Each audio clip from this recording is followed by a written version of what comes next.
Hello guys, welcome to Horror Theater Recapped. Hope you all will be doing well. The movie we are discussing today is called Tag. Tag is a 2015 Japanese action horror film directed by Sion Sono. The movie revolves around a group of high school girls who become trapped in a bizarre and deadly game of tag that defies logic and threatens their lives. The story takes unexpected turns as the characters try to understand and escape the horrifying events. Before we get into the video, please do consider to subscribe to my channel and press the bell icon to stay notified about all my upcoming recaps. Let's delve into the video without any further delay. The movie starts with the scene where a quiet high school girl named Mitsuko is seen traveling on a bus trip with her classmates for a field trip. She is busy and writing something. Her friend asks her what is she writing in her diary. Suddenly her pen falls down. She bows down to pick it up. When she gets up, she gets terrified with the scene. A gust of wind has sliced through her school bus, bisecting everyone else on board. She luckily survives as she had bowed down. She terrifiedly runs out of the bus.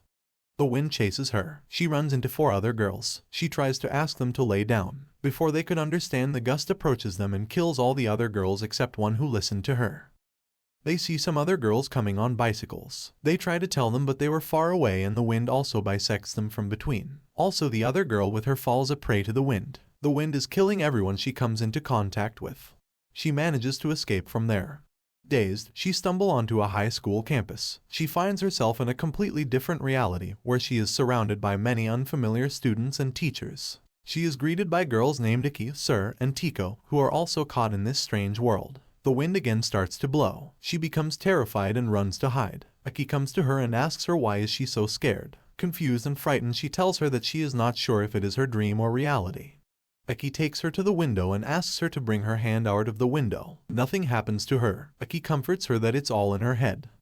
Then Iki introduces her to some other girls. They decide to bunk the class. While going through the corridor, they confront a teacher. She recognizes them and asks them to go to the class. They, instead of listening to her, run from there. And the girls go to the woods. Iki tells their other girls about Mitsuki's dream. They muse about whether there are multiple realities with multiple versions of themselves. Sir illustrates predetermination with a white feather, stating that it would mean the time it takes for the feather to fall and where it will land are all decided already. She suggests that fate can be tricked by simply doing something one would never normally do, thus changing the outcome. They decide to go back to the school as the time of the period is about to end. Back at school, they joyfully take the class. Mitsuko suddenly finds a pillow fallen on the ground and bends down to pick it up. But, when she gets up, all the other students are brutally injured with the gunfires. It turns out that Mitsuko's teacher suddenly brandishes a machine gun and opens fire, killing all the girls except Mitsuko. She comes to her and asks how the hell she dared to bunk the class. You are going to die as well. Mitsuko is then dragged outside the classroom by Sir and Tiko. They reach a different classroom where they see another girl, who is killed by her teacher. Sir and Mitsuko hides there in the classroom. Tiko tries to attack the teacher, however she fails, and is killed. As Sir and Mitsuko try to escape, Sir is shot on the way out. As Mitsuko runs out of the school, other classes are also fleeing from their rooms as well. The teachers, however, are constantly firing on them. As the remaining girls flee, one of them pleads for Mitsuko to think about why this is happening. Afterwards, the remaining girls are then sliced apart by the wind. She is again left alone. She runs from there. Mitsuko then wanders into town, where she reaches a police station. She is there recognized by a police officer as Keiko. Mitsuko tells her the whole situation, but the police officer tells her that she does not look like a student. She gets more terrified when the police officer puts a mirror to her and her appearance has completely changed. Mitsuko experiences the disturbing revelation. Her identity is in constant flux. She transforms into different individuals, each with a unique name and background. She is then taken into the police officer's car for her wedding. On the way, their car is being surrounded by many girls. They congratulate her on her wedding. She is taken to the church forcefully. At the wedding, she recognizes Iki as one of the bridesmaids. She asks her what is it all happening. She asks her not to do anything and just follow her instructions. She is then changed into a wedding outfit by Iki. Some other bridesmaids come there and start to laugh and make fun of Keiko. Iki, with the help of Keiko, proceeds to kill all the bridesmaids who were present there. Iki gives Keiko a broken bottle for her self-defense. Keiko, holding a broken bottle, then walks up to the groom, who is in a coffin. The girls then begin stripping to bikinis, acting as if they were at a party. The coffin opens to reveal a pig head as a groom, and the girls walk up to her and try to make Keiko kiss the pig head. After a little struggle, Keiko eventually stabs the groom in the neck, and it falls lifeless to the ground. Everyone begins freaking out, and the teachers from the school show up in more badass attire and attack Aki and Keiko. After a while, Aki and Keiko win, and as they are leaving, Aki splits from Keiko to distract him. She eventually finds her way to a bridge where a girl tells her to follow her. She does, and the two end up in the middle of a marathon run.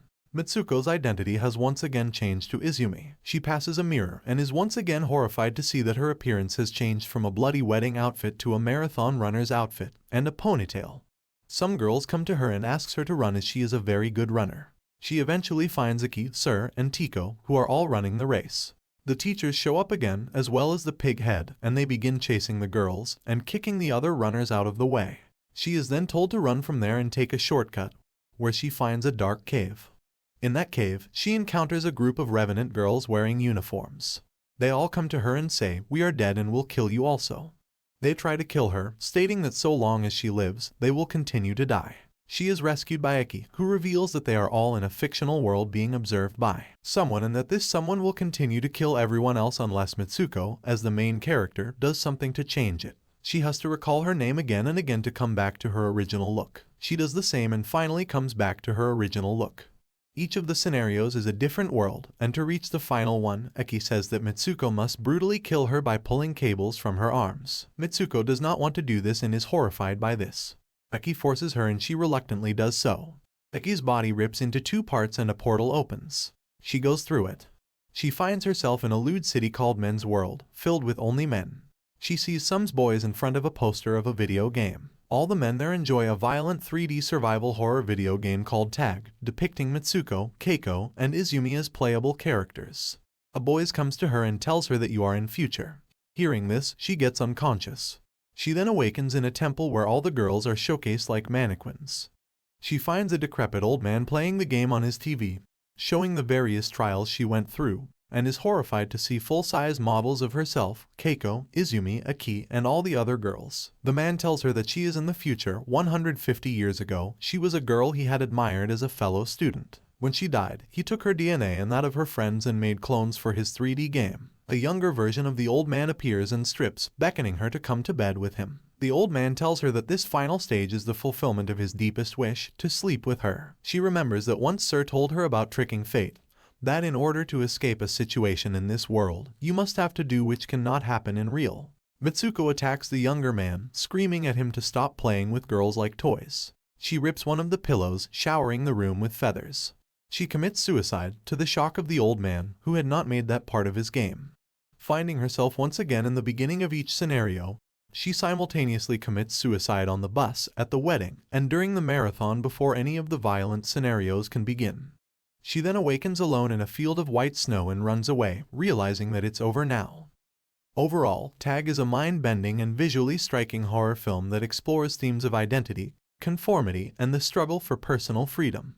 Through its intense and surreal narrative, the movie challenges the audience's perception of reality while delivering a thrilling and thought-provoking experience. The video ends with it. Hope you guys enjoyed it. If you did, please hit the like button and don't forget to subscribe to my channel and press the bell icon to stay notified about all my upcoming recaps. Also, let me know your views about the movie in the comments section and if you want me to recap any other movie of your choice. See you until then. Thanks for watching.